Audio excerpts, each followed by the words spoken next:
workflow we were going through was this one, ideation 0. The process that it was going through was based on a bunch of text files, okay? And I have a process that creates these processes too, that I will show you later. But essentially, as you see, there are a lot of prompts involved, and there's a template involved.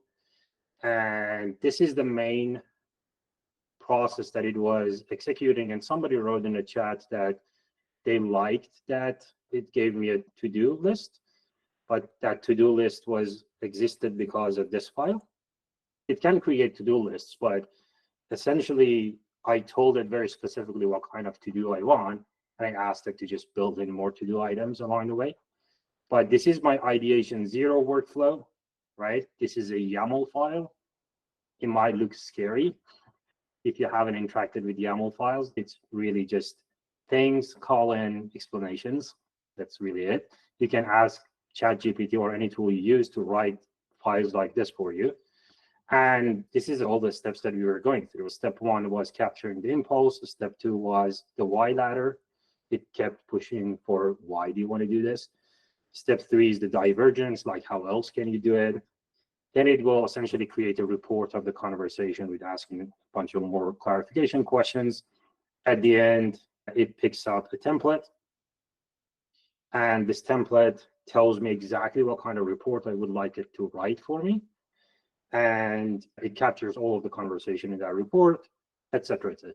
As you can also see, each of the steps has a prompt file that shows exactly what needs to happen in that step. And I will show you one of these prompts.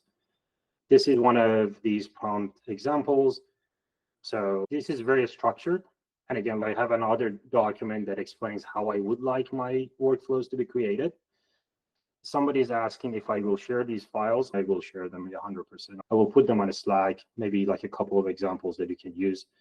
Each of these prompts, they're very nicely structured. They say specifically what the goal is. They say instructions.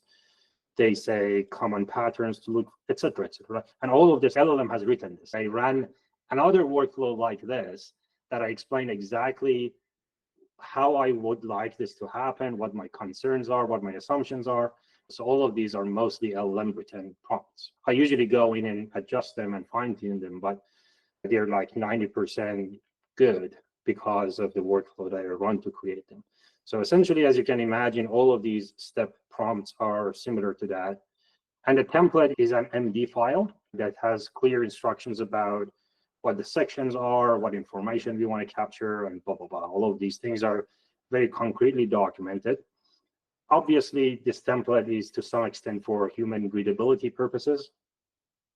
But you could imagine this is also how I construct a memory of everything that I'm working on.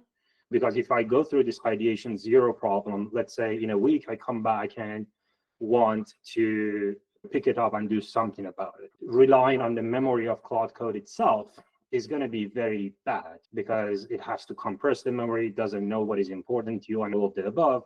So giving it a template to write a summary of the conversation and store it on the disk so that I can later just say, hey, look at file, preview, exploration, blah, blah, blah, and let's continue that conversation, makes it very easy for me to always have concrete context of everything that is going on. And also it makes it very helpful because if I want to now switch to Gemini for whatever reason and continue there, all I need to do is to say, pick up this report and let's continue the conversation. If I want to actually build the app that Sam was talking about, I would go to Codex, I would go to Cursor CLI, etc., and just say, pick up that report, let's build this application. So it is very contextually portable to any application that I want to use.